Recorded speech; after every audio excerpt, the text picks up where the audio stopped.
Yo guys, what's up? What's good? Hope you guys are doing fine.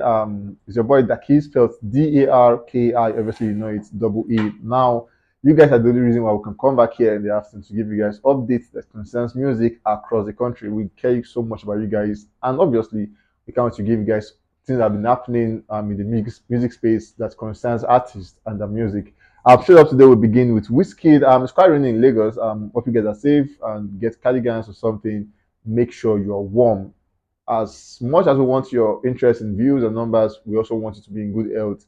And you can only watch a video when you're in good health, basically. So make sure you take care of yourself this period and don't expose yourself to too much cold. Today we'll begin with Wizkid. We saw Wizkid and Grammy had like a back and forth over the weekend where the FC guys came out to teach the Grammy some lessons they won't forget in a hurry.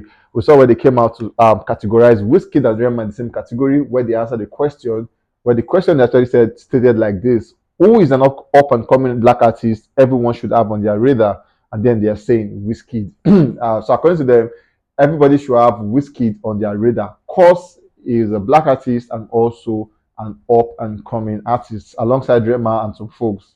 FC guys came out in the numbers to say no, that is wrong. Our Machala, our Big Wiz, our Wizkid is never an up and coming artist, regardless of where you're coming from, whether it's from the international space or from the Grammy space or whatever space you're coming from. Wizkid is big on all levels, and obviously, it made the Grammys to delete that particular post, leaving Rema and the likes in the conversation. So obviously, the fear of FC truly is the beginning of wisdom. We saw where Joe Akan actually had the back and forth at the same time with the FC guys, where the FC also gave Joe Akan a lesson we won't forget. But at the same time, Joe was also up to the task and he gave them serious bass balls, and it looked like it was so fun about the weekend to watch actually. We saw where Joey came out to say, I gave Wizkid Made in Lagos an 8.4 rating on Pitchfork, and the editors reduced it to whatever you guys are saying. No be me. I love that album and expressed it every day of my life, whether in writing or beyond.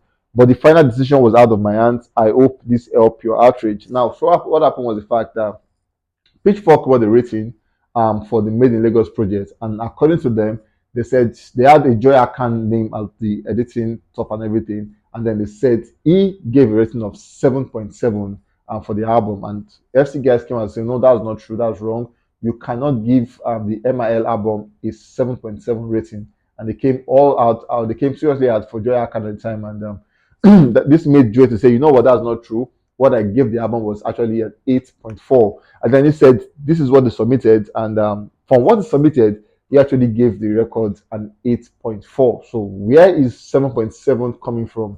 We really don't know. But FC guys they will never listen. So when they came out all out again to say, you know what, they called them names, insulted him, and then he sent a video across to them where he said they are ingrate, they are not, they are the reason why Wizkid is not doing as much as he's supposed to do because they are very, very toxic set of people. According to him, he's saying he hopes that this video help cure their pain, and he said some subtle insults to them at the same time. And obviously, the FC guys came out in their numbers to bash him on that one. And obviously, Joy really came out in numbers to reply them individually. Somebody came out to say, we created Wizkid FC because people were disrespecting Wizkid.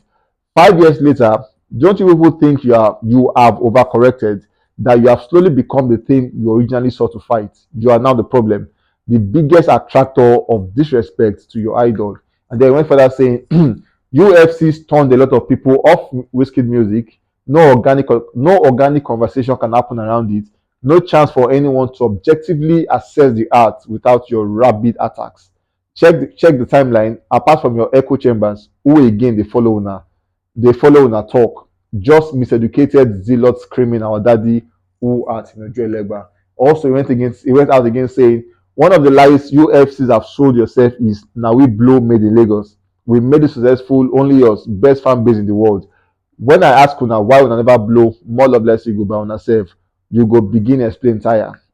And then he went further saying, you drag MIL when you dropped. So he said people accused him of dragging MIL, and he said, you said I dragged MIL, but then you don't have an evidence to prove that.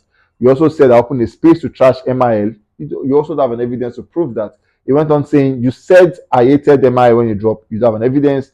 You said, then he said, show me one tweet where I dragged MIL. No evidence. What does the evidence say even before MIL drop? who defended the project on release day. He said he was the one. And at the same time, he showed proof to show that he was on the back of Wizkid to make sure that the project thrived really, really hard at the time. He showed receipts of when he praised Wizkid and said the album was legendary. And we saw where he added somewhere he said, when people ask why Made in Lagos is a classic, don't tell them it's because the album is sweet. No, we already know that. Same Made in Lagos was a project that crystallized Nigerian music entrance into a global pop framework, bridging the gap between pop and our niche sound status. So he's saying this was all he saw at the time to make sure that he defended Made in Lagos. So why bashing him now at this point when he was accused of something he did not do? So these are received to show. We saw when he went out to also show proof that you know what, Ayra defended Made in Lagos when he dropped. Obviously, he went out again to say project where I carry for head the hawk. Project wey turn me to Wizkid's D rider. Project wey una use drag me say I dey show support. In all these conversations, nobody don fit bring evidence say I hate MIL or more of less go. Just rapid drones reacting to fake news and hive miseducation. Wizkid FC weaponized achievement in music and ruined music Twitter. Move on from a space of love and appreciation of music to collective bitterness and hatred. Now they are not on top. They are still seeking ways to express that bitterness with Made in Lagos. What of more of Let's Go? In no tap. Now that's the question he's asking and saying you guys are just making like a whole lot of all of these things because if you actually claim you made MIL a big success, what are you guys doing about MLLE? You guys should put the same energy to that project to make sure that it also is a big success. But regardless, you trust the FC guys to come in the numbers to make sure that they attack Joey, but obviously Joey was up to the task by replying them as it was coming. So it was all fun over the weekend to see the glass both from Joey and also from the Wizkid FC. Moving on, we have Ayra Starr as the next folk on the news. We saw where for song stability surpassing 20 million plus views on YouTube, massive one to Ayra Starr. On that one, we saw where for this Spider-Verse soundtrack deluxe, Metro Boom actually had a plan where he featured Ayra Starr on that one, and trust us, we all can't wait to see what they've done together. Recall that after the OSN's wave, we saw where Tems actually got big on the international space, making wave with international artists and all of that. And Ayra Starr is having a similar run, and people are saying Wizkid is instrumental on this one. Recall that for the Metro Booming main project, he had Wizkid on that one, and having Ayra Starr just shows the fact that Wizkid can catapult you to anywhere you want to be. Moving on, we saw Ayra Starr coming out to say, being so caught up, didn't even know I was nominated for the BET. Thank you so much at BET.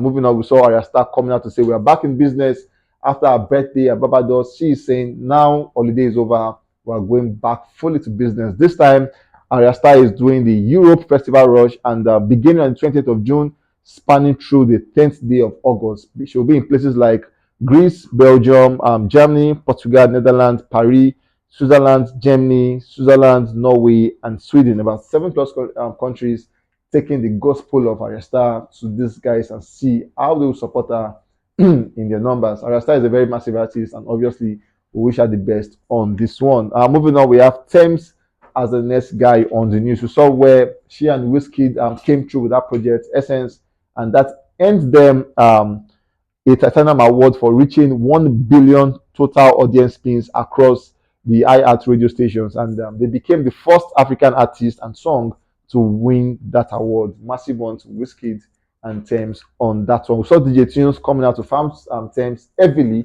Now this time, over the years or over the months, we've seen DJ Tunes coming out to show support and love for Tems, like massively.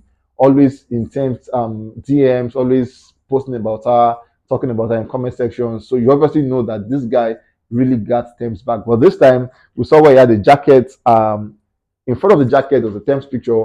And then behind the jacket, there was a massive Tems picture on that one with the words, try me. And then DJ Tune said, I will wait for you. Who was he referring to on this one? Is it Tems? But regardless, it's a massive one for DJ Tune on that one. We saw where Tems show in Sydney has been sold out. She has 2 shows September and October. Sydney and Melbourne, both shows have all been sold out. So obviously, Tems might be quiet basically, yeah, but then she's doing an underground work, and obviously this girl is cashing out big time. 2 venues, two different locations, all sold out as we speak. One for September and the next one for October. Massive one. We can't wait to see what this girl has to offer these guys on this set date. Moving on, we have Oxlade. Oxlade came out to make a very big statement. Then he is saying, living the dream can be very overwhelming. He said, I prophesied every single good thing that has happened in my life. And then he said, from working with SAC to SDC to Stormzy, MI, and even down to Sparks being my executive producer or making timeless records, is sure for me, but low key, me say I've done the fall for how we take the sub. So he's saying, looking at where he is right now is amazing, but then when they say fall, it's like he's surprised basically, like how did I get here? It just shows the fact that God's grace really exists, and then he's saying he's grateful, and then he said it's short for him, but then he is really surprised at how did I get to this space. Anyways, guys, we've come to the end of this one, and trust us, before the end of the video, we'll come back again with news to give you guys happenings around Afrobeat and artists across the country. We love you guys so much.